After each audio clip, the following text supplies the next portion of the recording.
I never thought the most painful words of my life would come from the lips of my own daughter, in front of the whole family, on my 64th birthday. Before we continue, subscribe to the channel. Turn on the notification bell because we have new stories every day.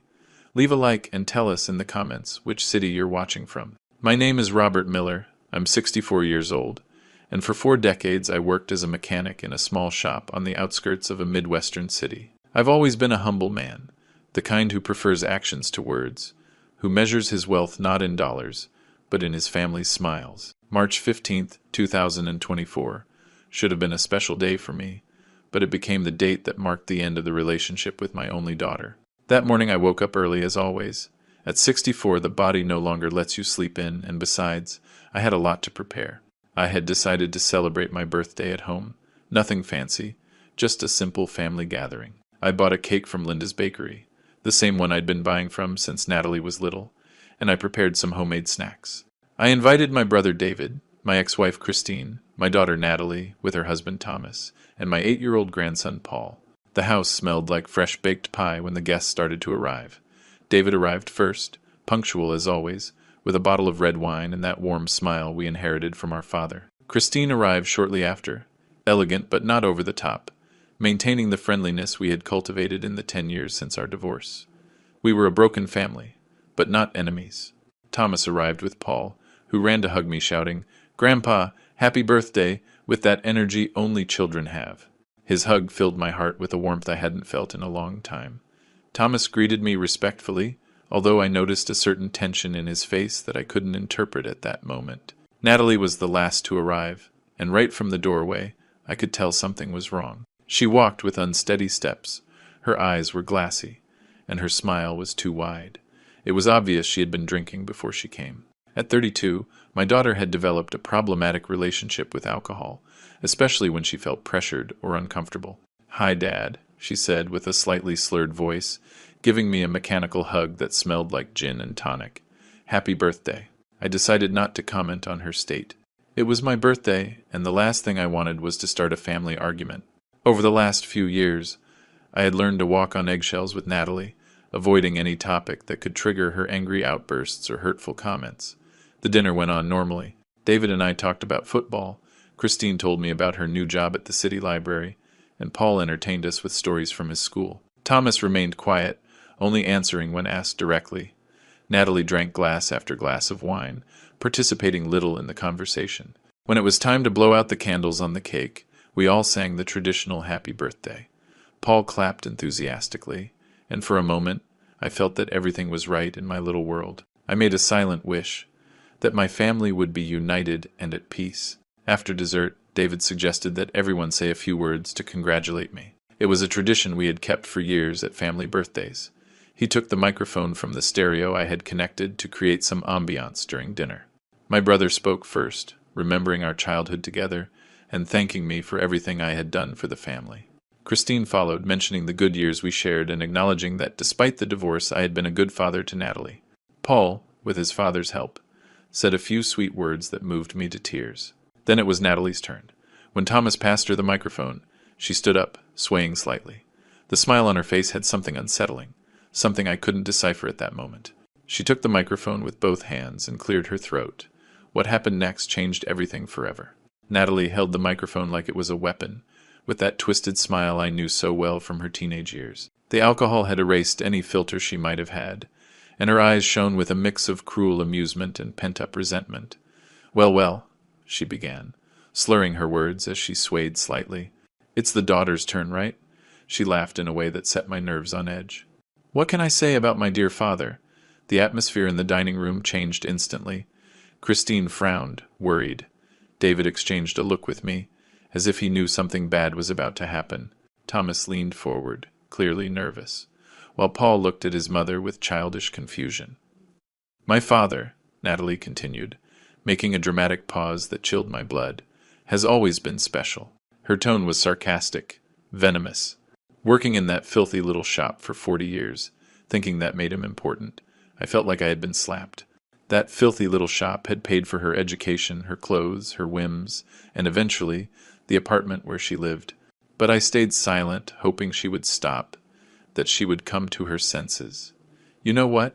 she went on, her voice louder now, addressing everyone present as if she were giving a speech. I've been thinking a lot lately about what kind of man my father really is. Natalie, I think that's enough. Thomas intervened gently, reaching for the microphone. But she pushed him away with a sharp gesture. No, I'm not finished, she yelled, and then her eyes locked onto mine with a coldness I had never seen before. Because the truth, the pure and simple truth, is that the silence in the room was so thick you could cut it with a knife. Paul had stopped playing with his napkin and was looking at all of us with big, scared eyes. Christine had a hand on her chest, as if she had lost her breath. A miserable father is not to be celebrated, Natalie declared in a clear, loud voice, each word a direct stab to the heart, and then she started to laugh. It wasn't a nervous or embarrassed laugh. It was a genuine, cruel cackle, as if she had told the funniest joke in the world. She laughed while looking directly into my eyes, enjoying every second of my shock and pain. The room exploded into chaos. David stood up so quickly he knocked over his chair.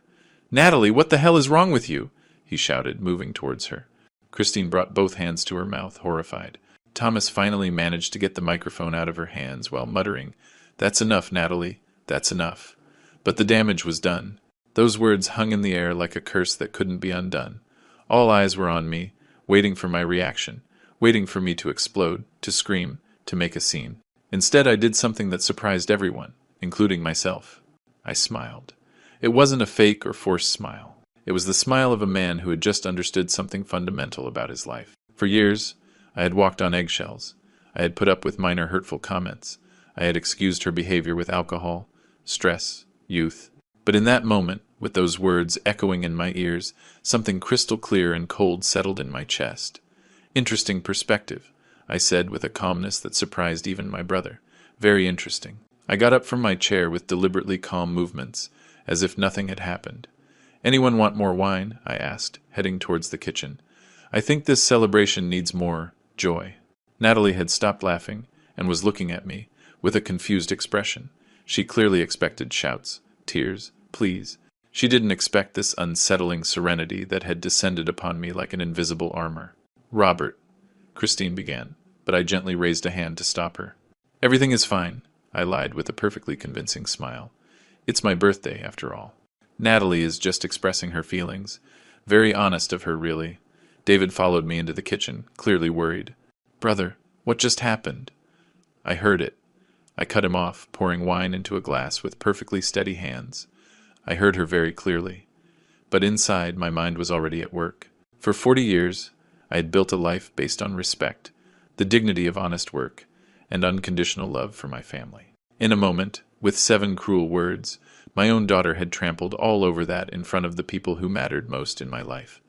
This wasn't the first time. I clearly remembered my 62nd birthday, when she called me pathetic for still working at my age, and at Cousin Michael's wedding last year, when she introduced me to her friends as my father, the mechanic, with a tone that dripped with disdain. But this time, she had crossed an irreversible line. I returned to the dining room with my glass of wine, maintaining that serene smile that was starting to scare everyone. The conversation resumed awkwardly, but the festive mood was completely dead. Paul snuggled against Christine, clearly affected by the tension he didn't fully understand. 20 minutes later, after some forced small talk about the weather and traffic problems in Chicago, I politely excused myself. "Excuse me," I said, placing my glass on the table with excessive care. "I need to use the restroom." No one suspected a thing. Why would they? But as I walked down the hall, with measured and calm steps, my mind had already made a decision that would change our lives forever. I closed the bathroom door behind me and stood still for a moment, looking at my reflection in the mirror. The man looking back at me had 64 years of honestly earned wrinkles, gray hairs that had come from working under car hoods, and eyes that had seen too much. But in those eyes, there was also something new, a cold determination I had never felt before. A miserable father is not to be celebrated. The words kept echoing in my head like funeral bells. It wasn't just the cruelty of the words, but the way she had said them, the malicious satisfaction in her voice, the way she had savored every syllable of my public humiliation. I sat on the edge of the bathtub and let the memories flow freely. It wasn't the first time Natalie had hurt me with her words, but it was the first time she had done it so deliberately and publicly. The first humiliation had been 2 years ago, on my 62nd birthday. We were at the Grandpa's Tavern, a modest but cozy place I had chosen to celebrate. When the waiter asked if anyone wanted to toast the birthday boy, Natalie had raised her wine glass and said, "To my father, who at 62 still gets his hands dirty like a teenager." I guess some people never learn to aim for something better. At the time, I thought she had had too much to drink, that it wasn't really her talking. I forgave her because she was my daughter, because she had been raised to be better than that, because I believed that deep down she loved me. The second humiliation had been more subtle, but just as painful. At Cousin Michael's wedding in September 2023, Natalie had brought some friends from her job at the insurance office. When she introduced me to them, her tone had been dismissive. "This is my father, Robert. He's a mechanic. Well, he still works fixing cars." The pause before "still" and the way she had pronounced "fixing cars" as if it were something shameful had hurt me more than any physical blow. But I had convinced myself I was being too sensitive, that maybe I had misinterpreted her words, that the alcohol had spoken for her again. Now, sitting in this bathroom while my family continued to feign normality in the dining room, I finally understood the truth. It wasn't the alcohol. It was her. It was who she really was beneath all my paternal illusions. For 32 years I had been her father. I had carried her on my shoulders when she was 5 and wanted to see the Christmas parade.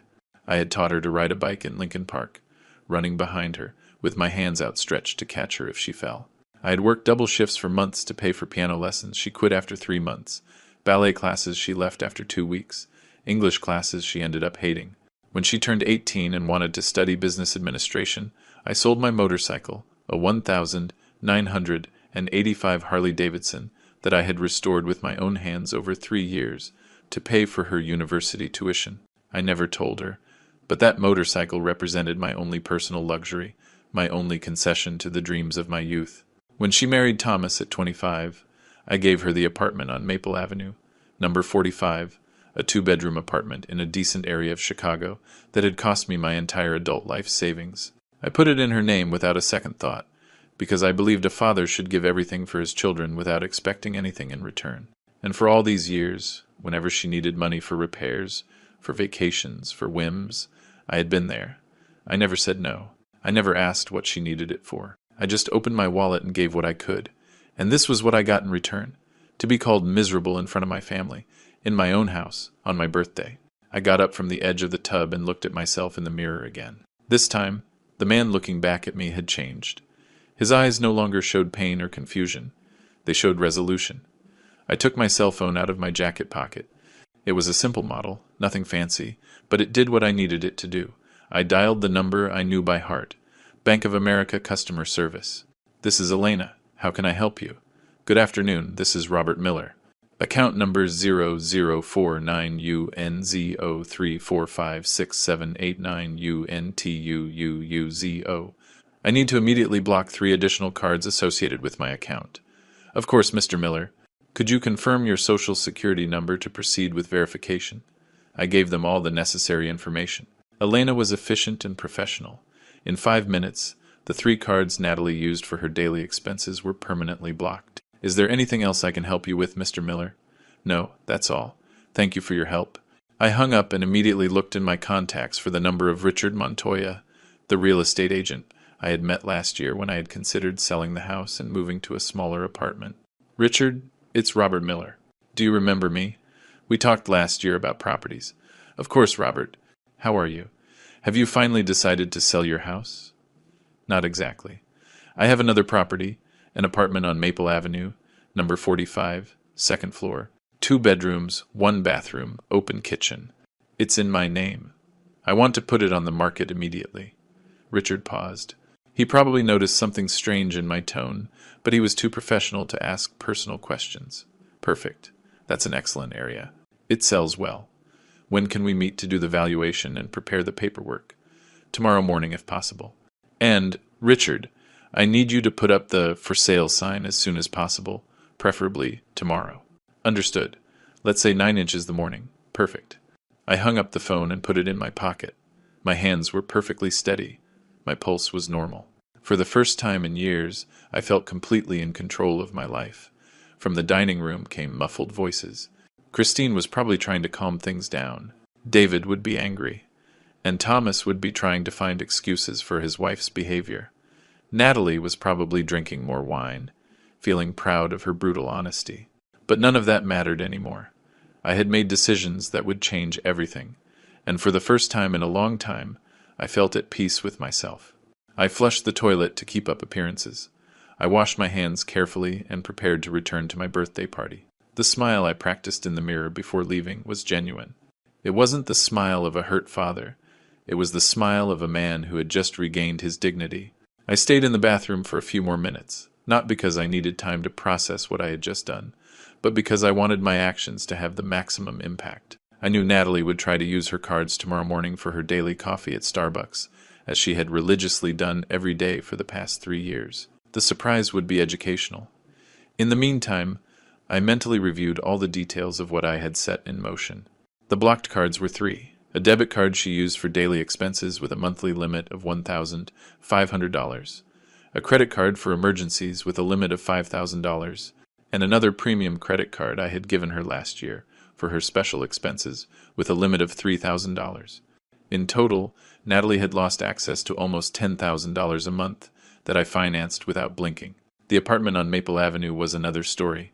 I had bought it in 2017 for $250,000, paying a down payment of $100,000, which represented all my savings at the time, and financing the rest with a mortgage that I had finished paying off last year, working extra hours on weekends.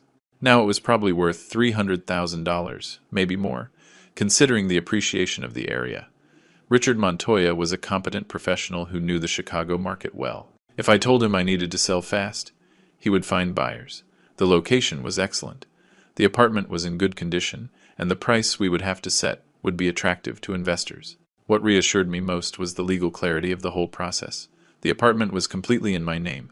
When I gave it to Natalie for her wedding, I had made a verbal promise, but legally it was still mine. I had never made the official transfer because my lawyer, Charles Mendoza, had advised me to keep it that way for tax reasons. You can always make the change later, he had told me, but keeping it in your name gives you more flexibility. How prophetic that advice had turned out to be. I heard footsteps in the hallway. Someone was approaching the bathroom. I recognized the heavy walk of my brother David. "Robert, are you okay in there?" he asked with a worried voice through the door. "Perfectly fine," I replied, adjusting my shirt in front of the mirror one last time. "I'm coming out." I opened the door and was met with David's distressed face. My younger brother, at 58, still had that worried puppy expression he'd had since he was a kid when something bothered him. "Brother, what happened in there?" he began, but I stopped him with a friendly pat on the shoulder. "David, my dear brother, don't worry. You know what I discovered tonight?" He looked at me with bewilderment. "What?" "That the truth can be liberating. Natalie has finally been honest with me about what she really thinks of her father. Isn't it wonderful? I no longer have to wonder if she really appreciates me or if she's just pretending for convenience." David frowned. He knew his older brother well enough to know that this calmness was not normal. "Robert, she was drunk. She probably won't even remember what she said tomorrow." "Oh, she'll remember," I said with a smile that must have seemed unsettling, because David took a step back. "I guarantee she'll remember it perfectly." We returned to the dining room, where the situation had become more tense in my absence. Natalie was sitting in her chair with her arms crossed, staring at her empty wineglass with a sullen expression. Thomas had a hand on her shoulder, clearly trying to calm her, while whispering something in her ear. Paul had fallen asleep on the couch, oblivious to the drama unfolding around him. Christine approached me as soon as I returned. "Robert, I think we should talk about what happened. Natalie is in no condition to—" "Christine," I interrupted gently. "I appreciate your concern, but everything is fine, really." I walked over to Natalie, who looked up as I approached. Her eyes were glassy, but there was something defiant in her gaze, as if she were proud of what she had said. "Dad," she said in a slightly slurred voice, "aren't you going to say anything about, you know?" "About what, dear?" I asked with a genuinely curious tone. "About what I said, about what you are." She stopped as if she suddenly realized she might have gone too far. "Ah, that," I said, nodding understandingly. "You mean when you said a miserable father is not to be celebrated?" The silence in the room became sepulchral. Everyone was looking at me, waiting for my reaction. Thomas had turned visibly pale. "Well," I continued in the same conversational tone, "I suppose you have a right to your opinion. After all, you're a 32-year-old adult woman. If that's your honest assessment of your father, after everything we've shared together, Then it must be true. Natalie blinked, clearly confused by my reaction. She had expected shouts, tears, pleas. She hadn't expected this serene acceptance. Dad, You were what, drunk, joking? I smiled warmly. Natalie, dear, alcohol doesn't invent feelings. It only releases them. I turned to the rest of the family. I think it's been a very revealing night for all of us, a night of important truths. David looked at me as if I were a stranger. Christine had her hands clasped, nervous. Thomas had started gathering Paul's things, clearly anxious to leave. Well, I announced, clapping my hands softly, I think it's time for us all to get some rest. It's been a memorable birthday. I helped Thomas lift Paul from the couch. The boy woke up just enough to give me a sleepy hug. I love you, Grandpa, he murmured against my neck. And I love you, Champ, I replied, feeling a pang of genuine pain. Paul was innocent in all of this. He didn't deserve to be affected by the consequences of his mother's actions. As everyone got ready to leave, I maintained my perfect composure. I hugged David, kissed Christine's cheek, shook Thomas's hand firmly. When it was Natalie's turn, she approached hesitantly. Dad, she began, but I stopped her with a hug. It's been a perfect birthday, daughter, I whispered in her ear. Absolutely perfect. The confusion in her eyes was evident when she pulled away from me. She didn't understand my reaction, and that was exactly what I wanted. I walked them to the door, saying goodbye to everyone with smiles and kind words. When I finally closed the door behind the last guest, I stood in the hallway for a moment, listening to the silence of my house. Tomorrow would be a very interesting day. I walked to the kitchen and began to collect the plates and glasses from dinner. As I washed each piece with meticulous care, I whistled a song my mother used to sing to me when I was a child. It was a cheerful, optimistic melody. After all, I had many reasons to be cheerful. I had just made the most important decisions of my life, and for the first time in years, I felt completely free. After finishing the dishes, I poured myself a glass of the Scotch whiskey I saved for special occasions. Ironically, tonight qualified as a very special occasion, though not in the way I had imagined when I woke up this morning. I sat in my favorite armchair, the same one where I had read stories to Natalie when she was little, and let my mind wander through the past. It wasn't masochism. It was necessary. I needed to remember exactly how I had gotten to this point, how a man who had given everything for his daughter had ended up being called miserable on his own birthday. It all started when Natalie was 6 years old. Carmen, my first wife and Natalie's mother, had died in a car accident on I-90, coming back from visiting her sister in Milwaukee. Overnight, I became a single father to a little girl who didn't understand why Mommy wasn't coming home. Those first years were the hardest of my existence. I worked at Mr. Antonio Ruiz's workshop from 7 in the morning until 5 in the afternoon. Then I would rush to pick up Natalie from the neighbor's house, Mrs. Pilar, who helped me by taking care of her in exchange for me fixing her car for free. I spent the nights helping her with homework, preparing simple dinners, and reading her stories until she fell asleep. I never complained, never considered it a burden. She was my daughter, my responsibility, my greatest joy. When she smiled, when she hugged me with those little arms and said, I love you, Daddy, I felt that all the tiredness in the world was worth it. At 10, Natalie wanted to learn piano. The nearest instructor, Mr. Edward Vasquez, charged $60 per class. On my mechanic's salary, that was almost a full day's work, but I found a way. I sold my collection of special tools, the ones I had inherited from my own father, and worked 2 Saturdays a month fixing cars for private clients to get the extra money. Natalie quit piano after 3 months. It's boring, Dad. I don't like it anymore. Just like that. $180. I never got back, but I said nothing. Kids change their minds, I told myself. It's normal. Then came ballet at age 12. This time it was the special shoes, the tutu, the classes 3 times a week, with Miss Isabella at the dance studio near downtown. I worked extra shifts during the summer to pay for it. I vividly remember those exhausting afternoons under the Chicago sun, with my hands torn up from work, thinking about Natalie's smile when I would see her dance in the year-end recital. The ballet lasted exactly 2 months. The other girls are better than me, Dad. I don't want to keep making a fool of myself. More money lost, more effort wasted. But again, I swallowed my words and looked for something new to make her happy. When she turned 15, she decided she wanted to be bilingual. Dad, all my friends speak English perfectly. I'm the only one who can't hold a conversation. I enrolled her in the best language academy in the area, English Corner. which charged $120 a month. To get that money, I started working on Sundays too, the only day I had free to rest or do things around the house. For 2 years, I religiously took Natalie to her English classes. 2 years of lost Sundays, of cold dinners because I came home late from the shop, of a sore back from not having a single day of rest. In the end, her English level was basic at best. The teacher is very strict, Dad. I don't like his teaching method. But the real sacrifice came when Natalie turned 18 and decided to study business administration at the state university.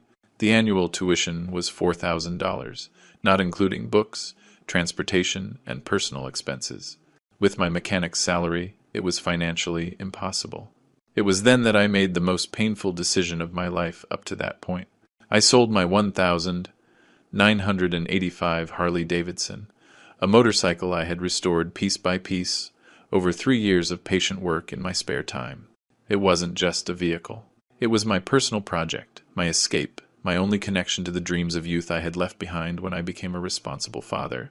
I sold it for $8,000 to a collector from Street, Louis, who wanted it for his private museum. $8,000 that covered exactly 2 years of university for Natalie. I never told her where that money came from. I just told her I had found a way to pay for it. During her university years, Natalie lived like a princess. She had her own room in a shared apartment near the campus, money for clothes, for outings with friends, for summer vacations on the coast. Meanwhile, I continued to work double shifts, bringing sandwiches from home for lunch, because eating in restaurants was a luxury I couldn't afford. When she graduated at 22, I expected her to find a job quickly. She had studied business administration, had good grades, spoke basic English. But Natalie had standards. She didn't want to work in small companies. She didn't accept undignified salaries. She wasn't willing to start from the bottom like everyone else. For 3 years after graduating, she continued to live off my money while looking for the perfect opportunity. 3 years in which I continued to work like a mule to maintain her lifestyle, while she complained that companies didn't recognize her talent. At 25, she met Thomas Jimenez Vidal, an architect from a well-off family who worked at a prestigious firm in downtown Chicago. They fell in love, or at least that's what I thought at the time, and decided to get married the following year. For the wedding, Natalie had grandiose dreams. She wanted a ceremony in a historic church, a banquet for 200 guests, a designer dress, a professional photographer, a honeymoon in Paris. The total budget was $40,000. I didn't have $40,000. I didn't even have half, but it was my only daughter's wedding, and a father does what he has to do. I mortgaged the house I had inherited from my parents, the same house where I had grown up, where I had raised Natalie after Carmen's death. The wedding was perfect. Natalie was radiant. Thomas seemed like a man in love. The guests had a great time. During the reception, when Natalie gave her thank you speech, she mentioned all the special people who had made this magical day possible.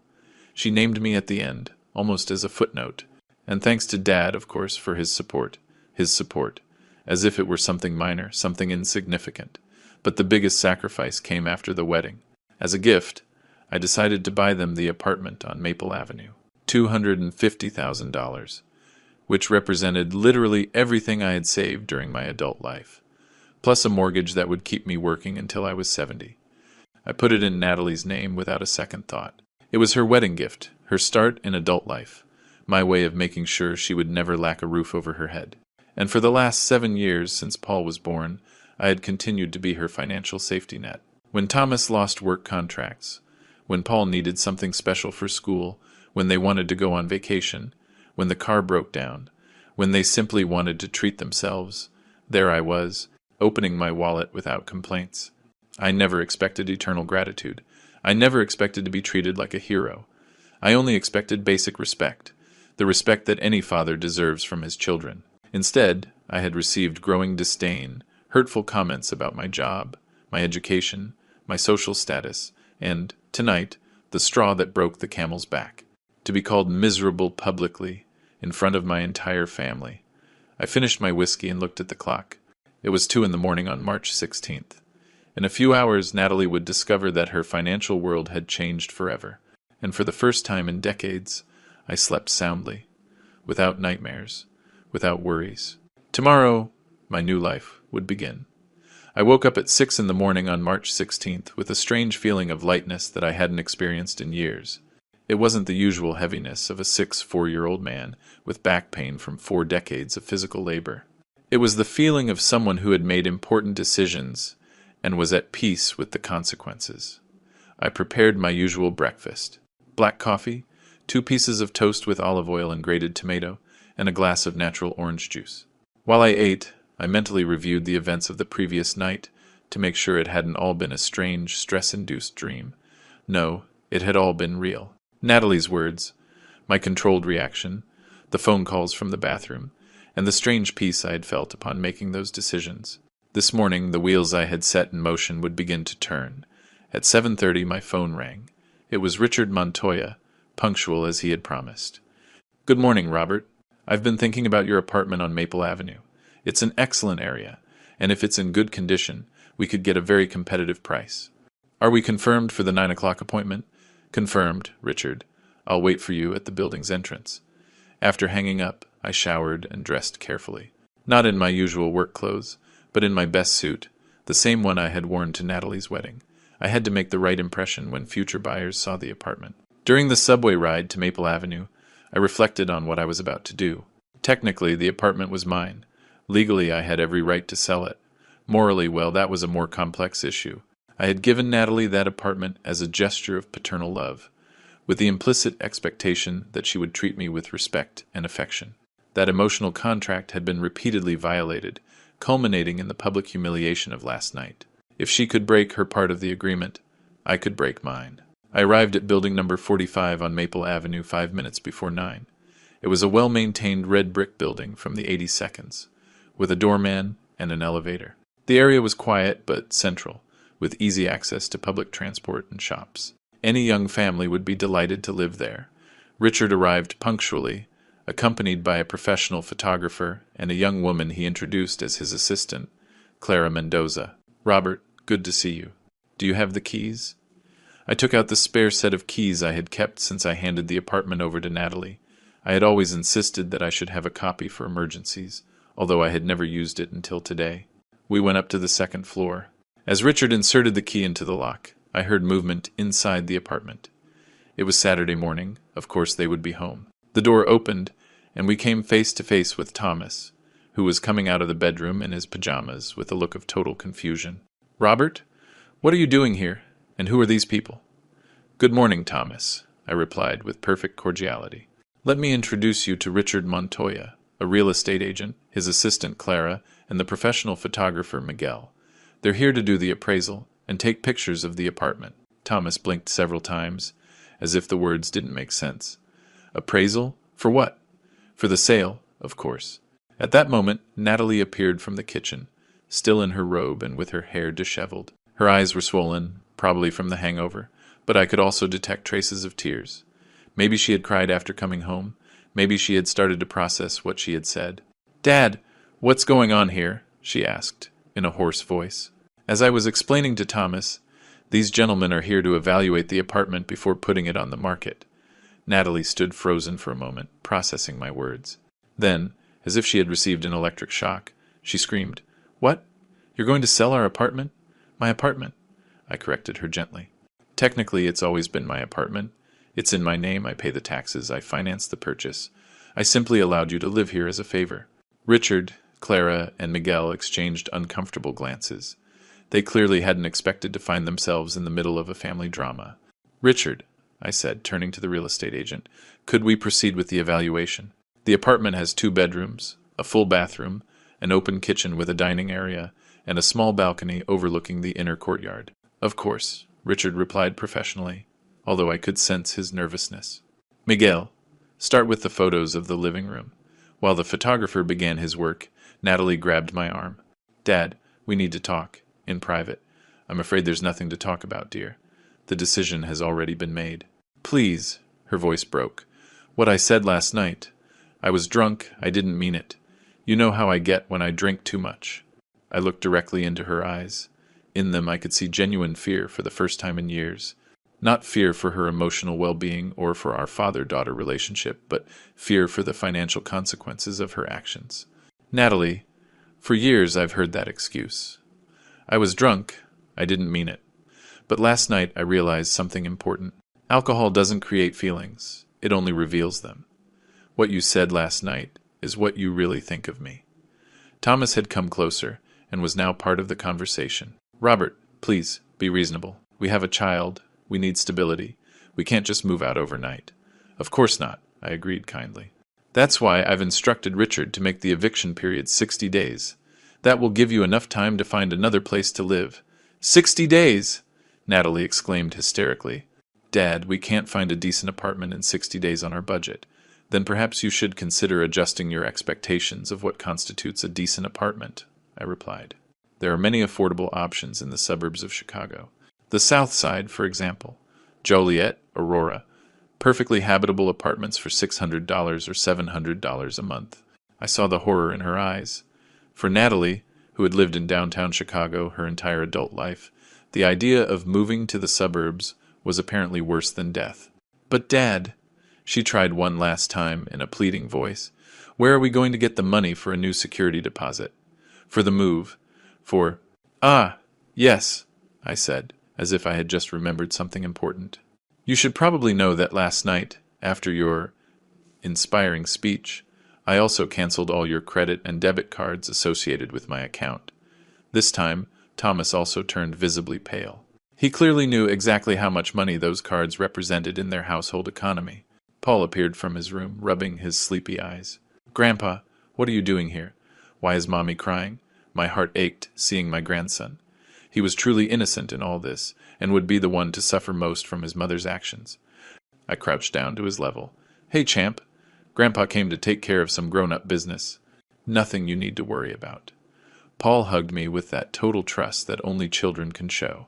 Can you stay for lunch? Mommy promised to make paella. I'm afraid I can't stay, Paul, but I promise we'll arrange a special outing soon, just you and me. Would you like to go to the amusement park? His eyes lit up. Yes! When? Next week. I'll call you to coordinate with your parents. Richard approached discreetly.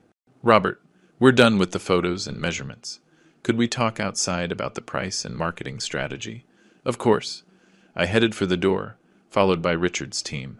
At the threshold, I turned to Natalie and Thomas.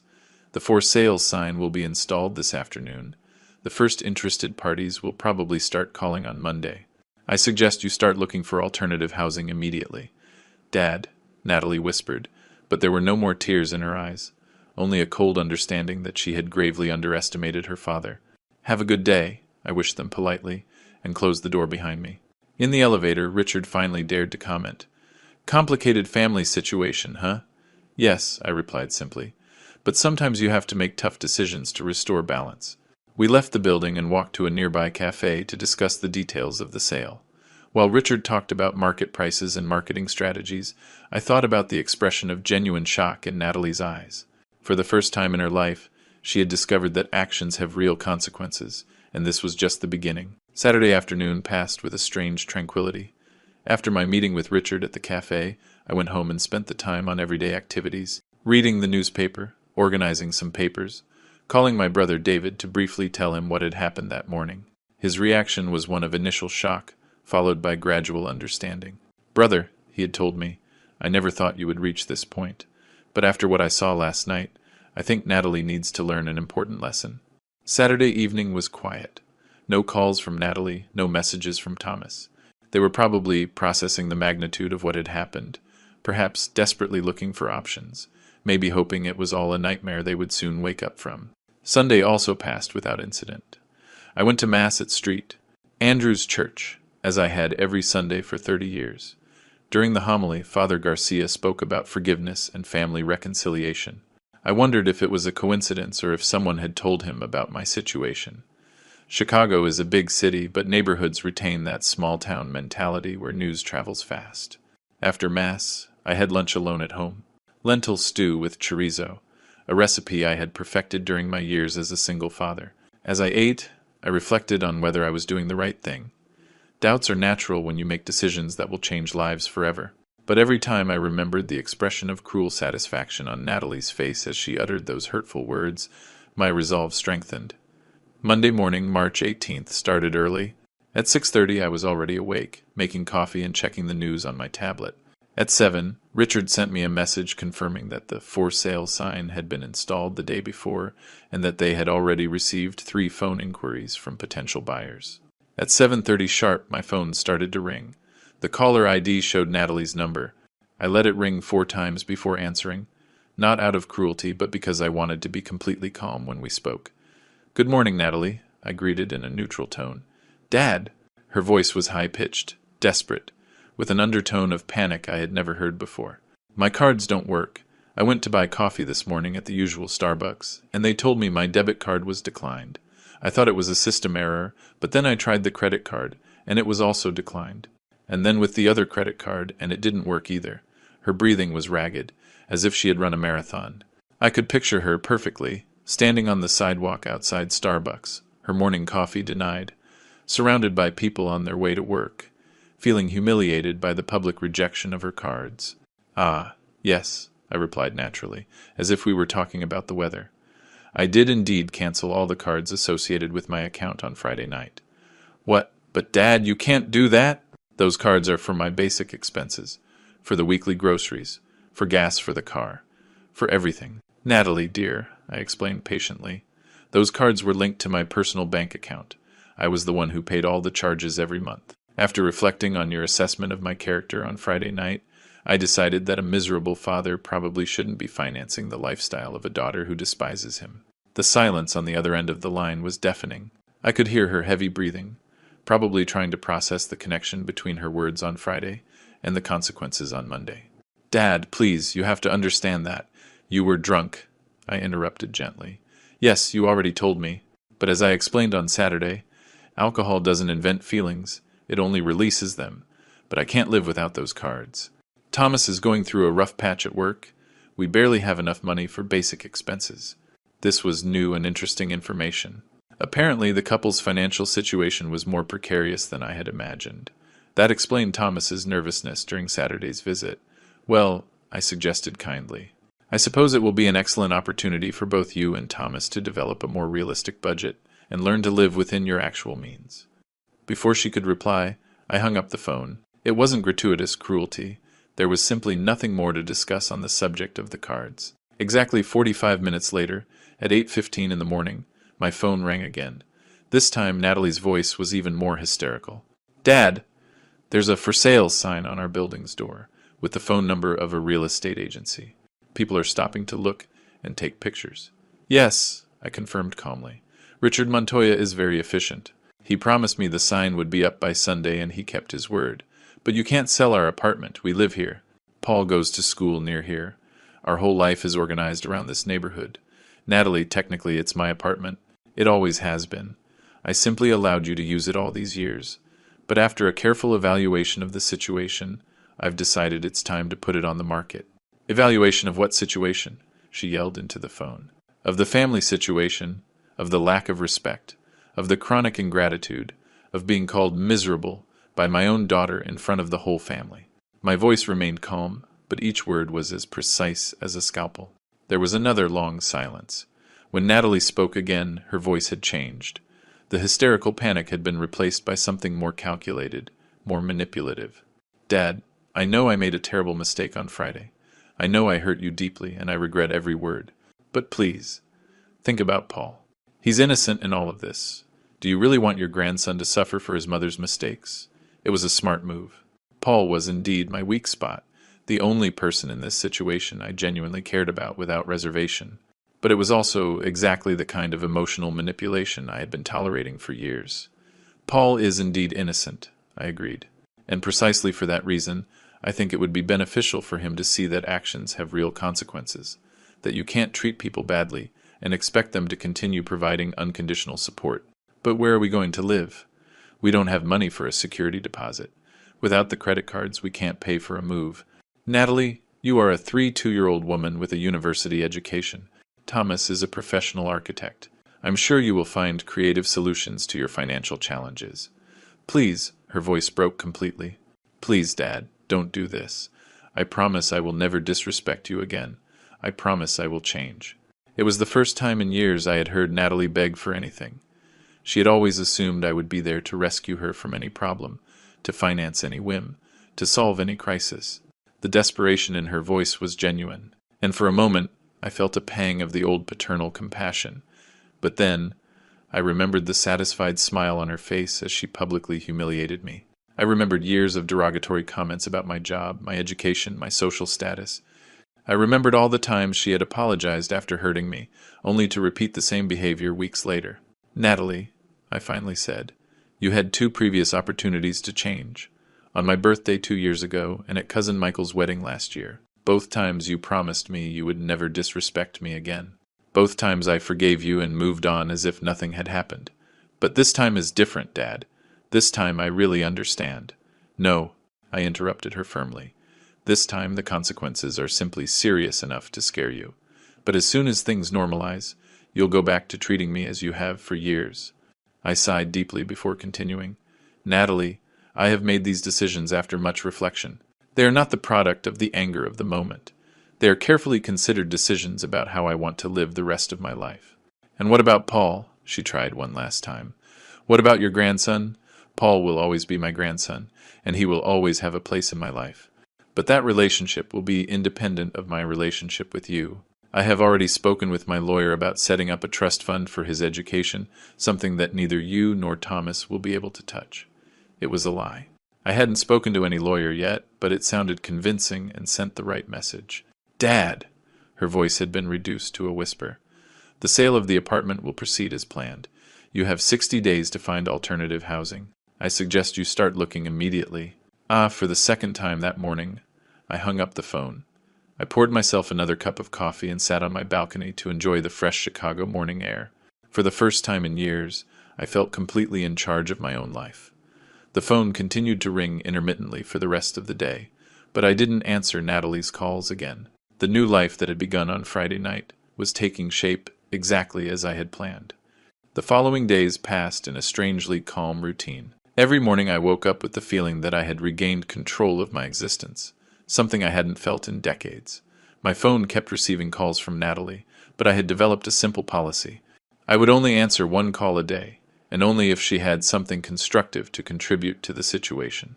On Tuesday, March 19th, I answered her morning call. Her strategy had evolved from hysterical panic to something more calculated and manipulative. "Dad, I've been talking to Thomas all night. We've done the math, we've reviewed our budget, and the reality is that without your financial help, we can't maintain our current lifestyle." "Interesting observation," I replied as I prepared my breakfast. "And what is your proposal?" "My proposal is that you recognize that this has gone too far. I know I made a terrible mistake, but the punishment can't be worse than the crime. You're destroying your own grandson's life over a comment I made in a moment of weakness." It was fascinating to observe how she had completely reframed the situation. It was no longer about her years of disrespect and ingratitude. Now it was about my disproportionate reaction to a simple comment. "Natalie, let me ask you something," I said, sitting in my favorite chair with my coffee. "During all these years that I've financed your lifestyle, did you ever wonder how your derogatory comments affected me?" "Dad, I never. When you introduced me to your friends at Cousin Michael's wedding as my father," the mechanic with that tone of shame, "did you wonder how I felt? That was when, on my birthday 2 years ago, you said that at 62 I was still getting my hands dirty like a teenager. Did you consider the emotional impact of those words? Dad, please, let's not bring up things from the past. They are not things from the past, Natalie. They are a pattern of behavior that culminated on Friday night when you called me miserable in front of the whole family." Her silence lasted several seconds. When she finally spoke, her voice had a different tone, more defensive than pleading. "Okay, Dad. I admit I've made mistakes. I admit I've been disrespectful at times, but you've also made mistakes as a father. Or have you forgotten all the times you worked late and left me alone when I was a child? It was a low blow, but not unexpected. Guilt was the last resort of manipulators when all other tactics failed." "You're right," I admitted calmly. "I worked long hours when you were little. Do you know why? Because you preferred work to spending time with me. No, Natalie. I worked double shifts to pay for your piano lessons that you quit after 3 months. I worked weekends to finance your ballet classes that you left after 2 weeks. I worked late to pay for your university, to buy your apartment, to maintain the lifestyle you considered your natural right." My voice hardened slightly. "Every extra hour I worked was for you. Every personal sacrifice I made was to ensure you had opportunities I never had, Dad. And now you tell me I preferred work to spending time with you. That's a fascinating interpretation of the facts. Another long silence. I could hear her irregular breathing on the other end of the line. Look, I continued, I don't expect eternal gratitude for having fulfilled my paternal responsibilities, but I do expect basic respect. Respect that I haven't received in years. And what if I promise you that things will change? What if I promise you that I will never disrespect you again? You've already made that promise to me twice before, Natalie. Why should I believe that this time is different? Because now I really understand what I'm losing. No, I corrected her firmly. Now you understand the financial consequences of your actions. That's not the same as understanding the emotional damage you've caused. I heard voices in the background. Thomas was saying something, but I couldn't make out the words. Thomas wants to talk to you, Natalie said. You can put him on. There was a noise of the phone changing hands. And then Thomas's voice. Calmer, but just as desperate. Robert, it's Thomas. Look, I understand your frustration with Natalie. You have a right to be angry. But please consider the situation from our perspective. I'm listening. We've been going through financial difficulties for 6 months. My architecture firm has lost 3 major contracts, and the few projects we have are paying months late. We've been depending on your help more than you probably knew. This was the first honest conversation about money I had had with anyone in the family in years. Continue. Without the credit cards and without the apartment, we literally have no resources to support ourselves. Paul will have to change schools. We'll probably have to move out of Chicago, where rents are cheaper. It's devastating. Thomas, I appreciate your honesty, but tell me something. During these 6 months of financial difficulties, did you ever consider voluntarily cutting expenses, moving to a cheaper apartment, changing Paul to a public school, limiting restaurant outings?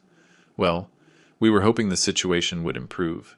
In the meantime, you continued to spend my money as if it were unlimited. It wasn't our intention to take advantage. Maybe not, consciously, but the result was the same.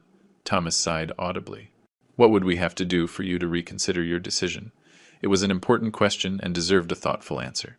Thomas, the fundamental problem is not financial. It's one of respect and recognition. For years I've been treated like an ATM by my own daughter.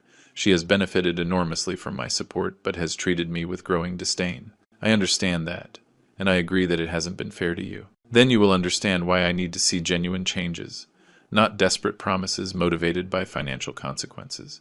What kind of changes? It was a good question. What did I really want? Was it possible to repair years of damage with symbolic gestures?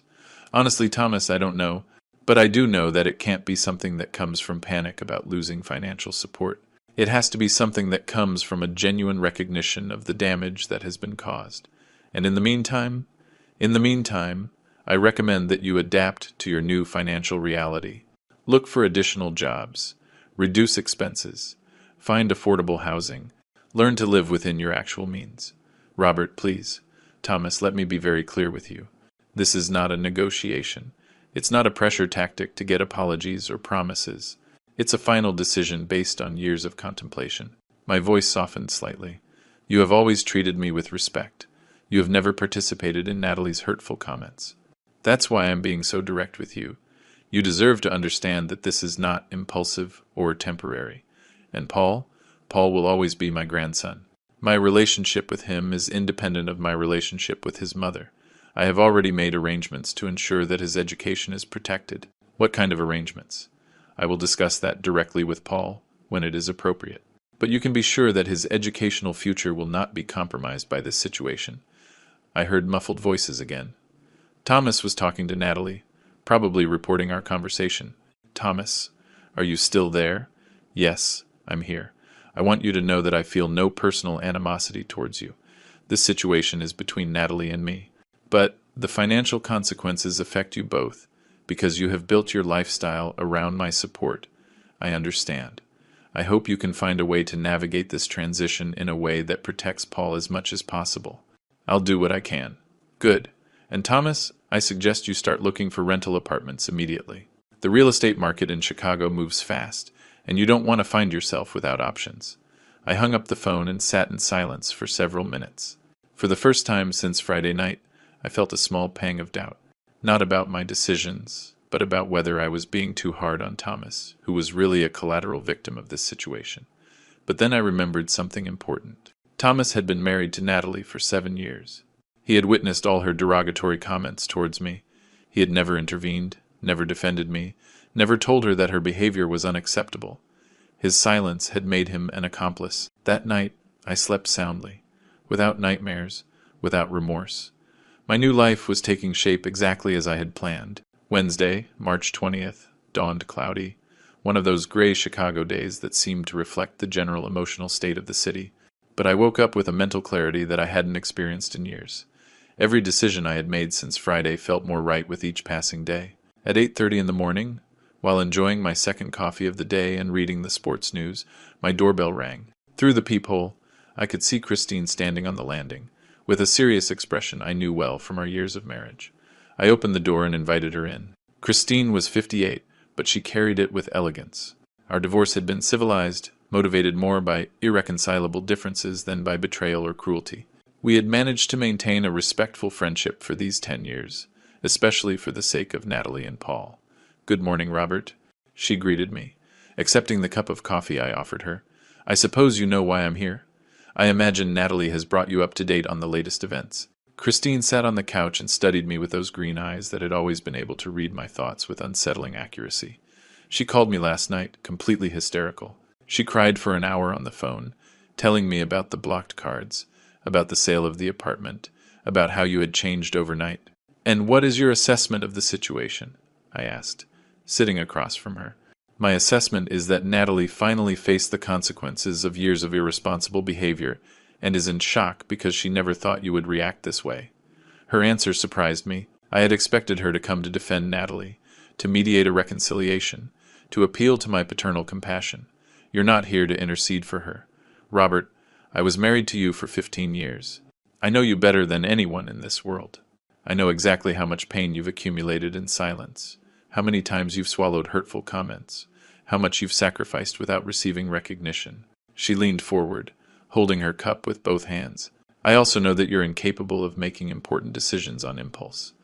If you've reached this point, it's because you've considered it carefully for a long time." It was strange to receive this validation from the person who knew me best. Over the last few days, I had begun to doubt if I was being too harsh, if my reaction was proportional to the harm received. "So, you support what I'm doing?" "I support your right to set boundaries and demand respect. I support your decision not to allow yourself to be treated like an emotional ATM." She paused to take a sip of coffee. "But I'm also worried about Paul. Paul is protected." "That's not a real concern." "Protected how?" I explained my plans to set up a trust fund for Paul's education, something I had turned from a white lie into a real plan during my conversations with Natalie. I also told her about my intentions to maintain an independent relationship with my grandson, regardless of what happened between Natalie and me. "That reassures me," Christine admitted. "But Robert, I have to ask you something important. What do you hope to achieve with this? What is your ultimate goal?" It was the most direct question I had received since this situation began. I took several minutes to reflect before answering. For 32 years I have prioritized family peace over my own dignity. I have tolerated disrespect, ingratitude, and humiliation because I believe that's what good fathers do. I convinced myself that unconditional love meant accepting any treatment, no matter how hurtful. I got up and walked to the window overlooking the building's inner courtyard. But on Friday night, when Natalie called me miserable in front of the whole family and laughed at my pain, something broke definitively. It wasn't just that phrase. It was the straw that broke the camel's back, a camel that had been filling up for years. And now I want to live the rest of my life with dignity. I want relationships based on mutual respect, not financial dependence. I want to be valued for who I am, not for what I can provide economically. Christine nodded slowly. "And if Natalie really changes, if she learns from this experience and becomes the daughter you always hoped she would be, that would be the most beautiful evolution possible. But I can't base my decisions on the hope of changes that may never come. I have to make decisions based on the reality of how I've been treated, not on the fantasy of how I could be treated in the future." At that moment, my phone rang. The caller ID showed the name of David, my brother. "Excuse me, Christine, it's David." "Robert!" My brother's voice sounded tense. "I need to see you urgently. Can you come to my house this afternoon? Has something happened? Thomas came to see me this morning. He's desperate. He wants me to intervene to mediate between you and Natalie." "And what did you tell him?" "I told him I needed to talk to you first." "Robert." He told me details about their financial situation that, well, it's worse than we thought. I looked at Christine, who had heard my side of the conversation and had frowned with concern. Can you be more specific? I'd rather not talk about this over the phone. Can you come at 4? I'll be there. I hung up and turned to Christine. Apparently, Thomas has been visiting the family looking for allies. It's understandable. He's scared. Christine, let me ask you something. During all these years, when Natalie made derogatory comments about me, did you ever tell her she was wrong? Did you ever confront her about her behavior? Christine looked down at her coffee cup. Her silence was more eloquent than any answer. I understand, I said softly. You were all accomplices to her behavior, in one way or another. David with his silence, you with yours, Thomas with his passivity. You all allowed it to continue because it was easier than confronting her. Robert, I'm not blaming you, Christine.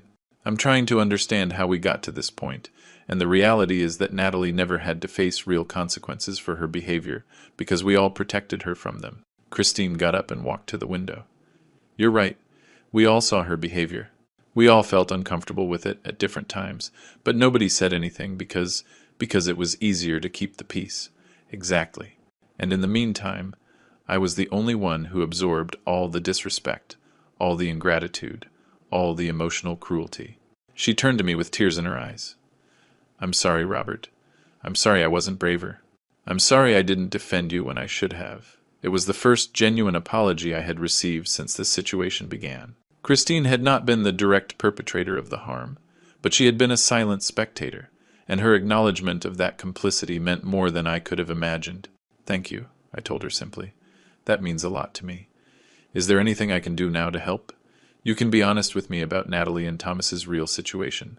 How serious is their financial situation? Christine sighed deeply. According to what Natalie told me last night, they've been depending on your help for about 60% of their monthly expenses. Thomas has indeed lost several important contracts, and his firm is on the verge of bankruptcy. And their savings? They have no real savings. Everything they earned, they spent, assuming your financial support would always be available. It was worse than I had imagined. Not only had they built an unsustainable lifestyle, they had built their entire financial stability on the premise of my continued generosity. Christine, I need you to understand something important.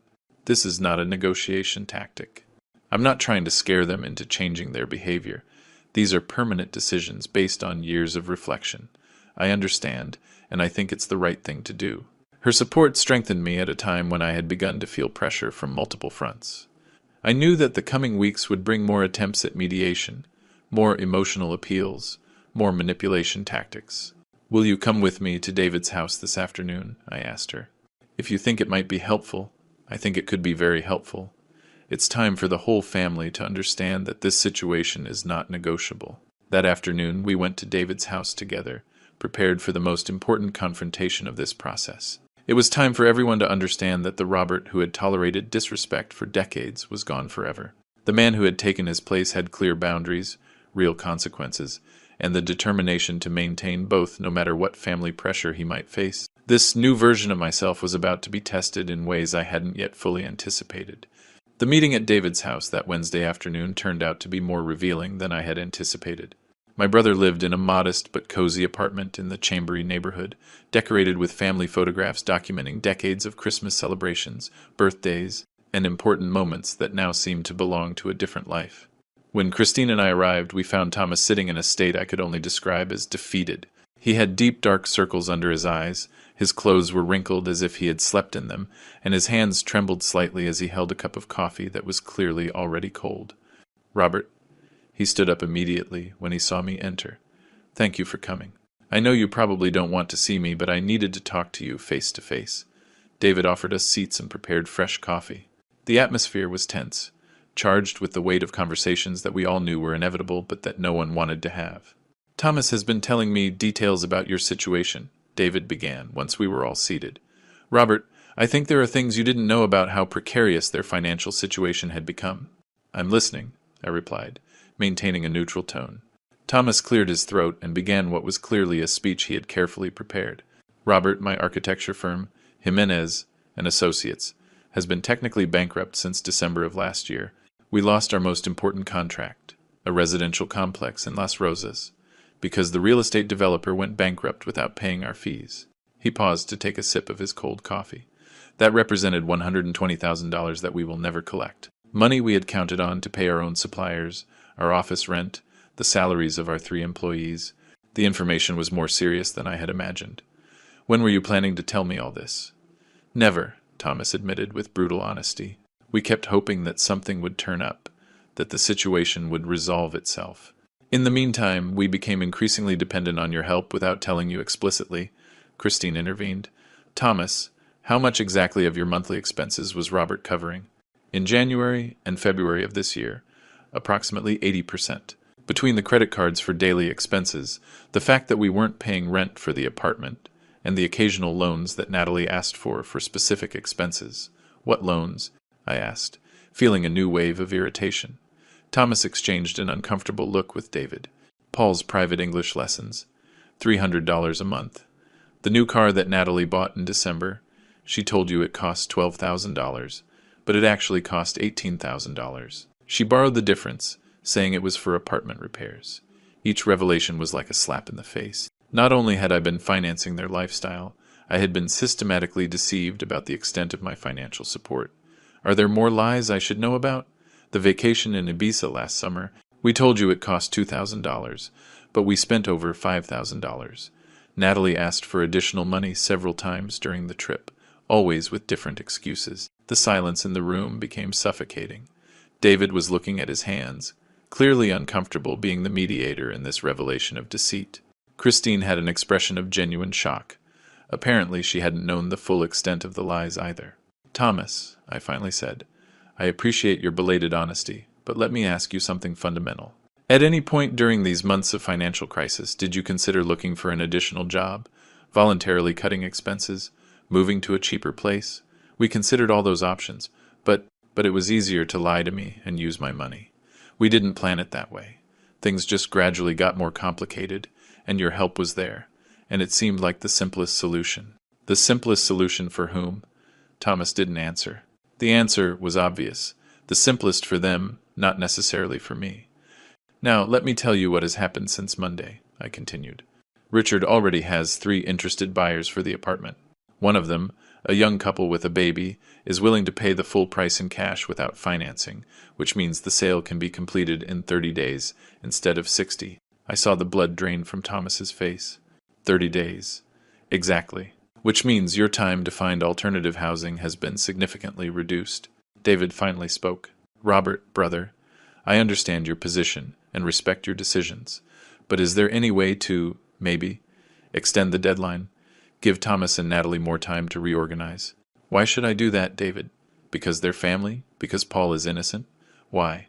Why is it easier to ask me to be flexible than to demand that they take responsibility for their decisions? The harshness in my voice surprised even myself. But after days of constant pressure, of pleas, of attempts at emotional manipulation, I was losing my patience with the whole family. For years you have all been silent accomplices to Natalie's disrespect towards me. No one said anything when she publicly humiliated me. No one intervened when she made derogatory comments about my job, my education, my social status. You all pretended not to hear, not to see, not to know. I got up and walked to the window overlooking the street. And now, when I finally set boundaries and demand respect, you all come running to ask me for compassion, flexibility, consideration for the family. Robert, Christine began. No, Christine, let me finish.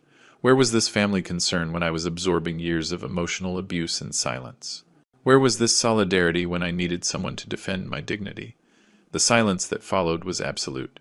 Finally, Thomas spoke in a broken voice. You're right. We all failed to protect you, to defend you, to set boundaries with Natalie. I saw her behavior many times and said nothing because I didn't want confrontation at home. It was the first genuine admission of guilt I had heard from anyone other than Christine. And now, Thomas, now that the consequences affect you directly, now you want to intervene? Now I understand that our silence was cruelty towards you, but I'm also desperate, Robert. I have an 8-year-old son who is going to have to change schools, who is going to have to move far away from his friends, whose world is falling apart because of mistakes he didn't make. His voice broke completely. And I know that none of that is your responsibility. I know that the decisions we made led us here, but I also know that you have the power to make this transition less traumatic for an innocent child. It was the most effective argument I had heard so far. It didn't appeal to my compassion for Natalie or Thomas, but to my love for Paul. What exactly are you suggesting? That you allow us to stay in the apartment until the end of Paul's school year? It's only 3 more months. It would give us time to find something in the same school district to make the transition gradually. And in return, Natalie will come here, in front of the whole family, and apologize genuinely, not because she's financially desperate, but because she finally understands the damage she has caused you over the years. I looked at David and Christine. Both seemed surprised by the proposal, but also hopeful. And you think Natalie is willing to do that? Honestly, I don't know, but I think it's her only chance to safeguard her son's well-being. And after that apology, what guarantee do I have that we won't go back to the same pattern of behavior once the crisis is over? You have no guarantee, Thomas admitted, but at least you will have given a final opportunity for her to show that she can change. It was a reasonable proposal, but also a dangerous one. I knew my natural tendency would be to give in to any sign of genuine remorse from Natalie, but I also knew I had given in too many times in the past. I need to think about it, I finally said, but I want to be clear about something. If I accept this proposal, it will be the last chance. There will be no fourth chance, no matter the circumstances. Understood, Thomas nodded quickly. And the credit cards remain permanently canceled. You have to find a way to survive financially without my direct support. Also understood. And Natalie's apology can't be a desperate performance motivated by panic. She has to show genuine understanding of the damage she has caused over the years, not just the incident on Friday. I'll make her understand. Mireya, Christine, and David, are you willing to be witnesses to this potential reconciliation? Both nodded. Then organize a family meeting for Sunday afternoon, here at David's house. If Natalie can show genuine remorse and real understanding of her mistakes, I will consider extending the sale deadline until June. Thomas stood up immediately and shook my hand with evident gratitude. Thank you, Robert. Thank you for giving this opportunity. Don't thank me yet, Thomas. This may be the most difficult conversation of Natalie's life, and if it doesn't go well, there will be no more opportunities. As Christine and I were heading home that night, she commented, I think you've given her a fair chance, fairer than she deserves, honestly. Do you think she'll be capable of a genuine apology? Frankly, I don't know. The Natalie I know is too proud to admit deep-seated mistakes, but maybe desperation will make her more humble. That night I went to bed with a strange mixture of hope and apprehension. Part of me desperately wanted Natalie to be able to show genuine growth, for this crisis to transform her into the daughter I had always hoped to have. But another part of me, the part that had been repeatedly hurt, prepared for the final disappointment. Sunday afternoon would reveal which of those two parts was right. Sunday, March 24th, arrived with a light rain that seemed to wash the streets of Chicago and symbolically set the stage for what would be the most important conversation of my family life. In the preceding days, I had oscillated between the hope of a genuine reconciliation and the preparation for a final disappointment. I arrived at David's house at 5 in the afternoon, as we had agreed. The apartment was arranged formally, chairs organized in a circle, coffee prepared, an atmosphere that suggested the seriousness of the moment. Christine was already there, visibly nervous. David obsessively checked the arrangement of the seats, channeling his anxiety through frantic activity. Thomas arrived punctually, followed 5 minutes later by Natalie. When I saw her enter, I was surprised by her appearance. She was pale, had lost weight, visibly, and had deep dark circles under her eyes that suggested sleepless nights. Her clothes, usually impeccable, were wrinkled. For the first time in years, she seemed vulnerable, stripped of that armor of superiority she had worn for so long. "Hi, Dad," she greeted me in a barely audible voice, avoiding direct eye contact. Natalie. We sat in the circle that David had prepared. The initial silence was uncomfortable, laden with expectations and fears. Finally, Thomas spoke. "Robert, Natalie has something to say to you, something she has been preparing for days." I looked at my daughter, waiting. Her hands trembled slightly as she searched for the right words. "Dad," she began in a shaky voice, "for the past few days I've had to face a reality that I had been avoiding for years. The reality of who I've become and how I've treated you." Her eyes filled with tears, but she continued. "When I was a child, you were my hero. You worked tirelessly to give me everything I needed, and much of what I simply wanted. I vividly remember how you sold your motorcycle to pay for my university, although you never told me where that money came from until now. The surprise must have been evident on my face. I didn't expect her to have discovered that detail. Thomas told me, she explained, reading my expression. He told me many things that you never said, many sacrifices you made in silence. And I realized that at some point during my transition to adulthood, I stopped seeing you as my father and started seeing you as a financial resource. The tears began to fall freely down her cheeks. It's horrible to admit that, but it's the truth. Instead of thanking you for everything you did, I started to consider it my right. Instead of respecting you for your honest work, I was ashamed of it. Instead of valuing your humility, I interpreted it as a lack of ambition. She paused to dry her eyes with the tissue that Christine offered her. On Friday night, when I said those terrible words, I didn't say them just because of the alcohol. I said them because they reflected what I had really come to think of you, and that makes me the most ungrateful and cruel person in the world. The silence that followed was absolute. Even the sound of the traffic outside seemed to have disappeared. Natalie took a deep breath before continuing. During these days, without your credit cards, without the security of the apartment, I've been forced to face who I really am when I don't have your safety net. And the answer is terrifying. I'm a 32-year-old woman who never learned to value what she has until she loses it. She got up from her chair and knelt in front of me, a gesture that took me completely by surprise. Dad, I'm not just asking for forgiveness for the words on Friday. I'm asking for forgiveness for years of disrespect, for years of taking your unconditional love for granted, for years of being ashamed of the most honorable man I know. Her sobs intensified. I'm asking for forgiveness for not defending you when others disrespected you, for not publicly acknowledging everything you sacrificed for me, for turning your generosity into an expectation instead of a gift. My own heart was breaking. For so many years, I had dreamed of hearing exactly these words, of seeing exactly this recognition, but now that it was happening, I was overwhelmed by conflicting emotions. Get up, Natalie, I told her gently. She stood up but kept her eyes fixed on the floor. I know I don't deserve forgiveness. I know I've exhausted all my chances. But I also know that if I don't try this, I will regret for the rest of my life not having fought for the most important relationship of my existence. Look at me, I asked. When she finally looked up, I saw something in her eyes that I hadn't seen in years. Genuine humility. Not the performative humility of someone trying to manipulate, but the real humility of someone who has hit rock bottom and has recognized their fundamental mistakes. Natalie, I appreciate your words, more than you could imagine. But I need to ask you something crucial. If I accept this apology, if I extend the deadline for the sale of the apartment, what guarantee do I have that this revelation is permanent and not temporary? You have no guarantee?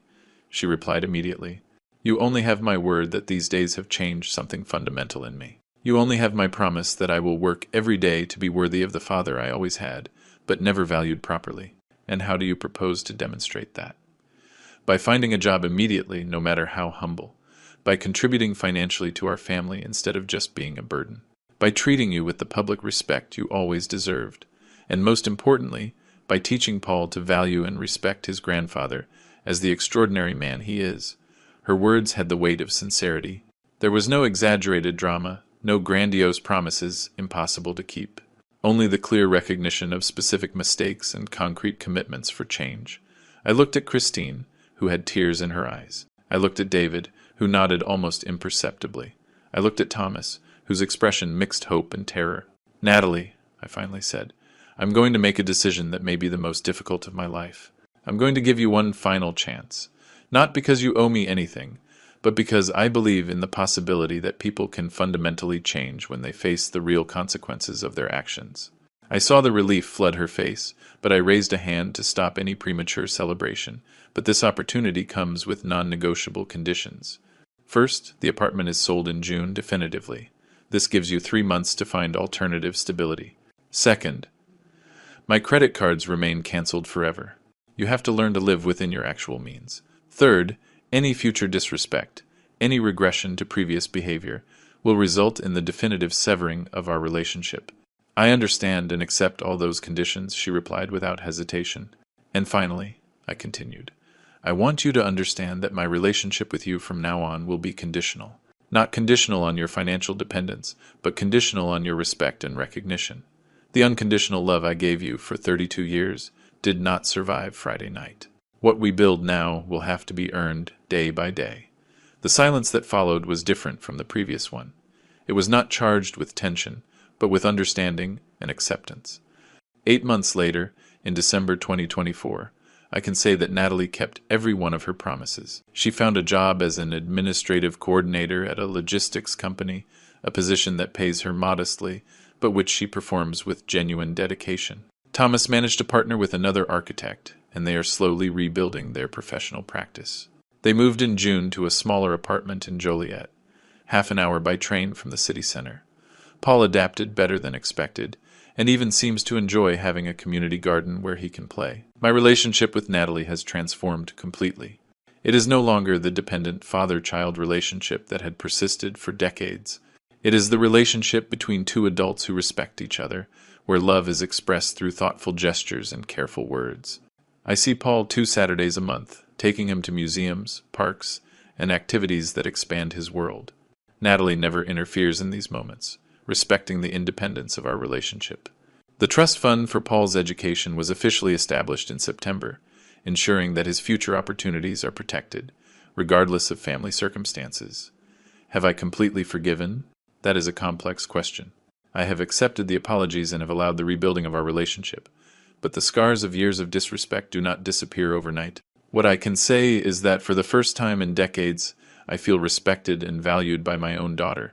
The most important lesson I have learned is that true love sometimes requires painful boundaries. That being a good father does not mean accepting any treatment. That personal dignity is not negotiable, not even for family. And that it is never too late to demand the respect one deserves, no matter how much pain it causes to establish those limits. Life goes on, but now it does so on my terms. If you like this story, give the video a like, subscribe to the channel, and share your thoughts in the comments. To hear the next story, click on the box on the left. Thank you for watching.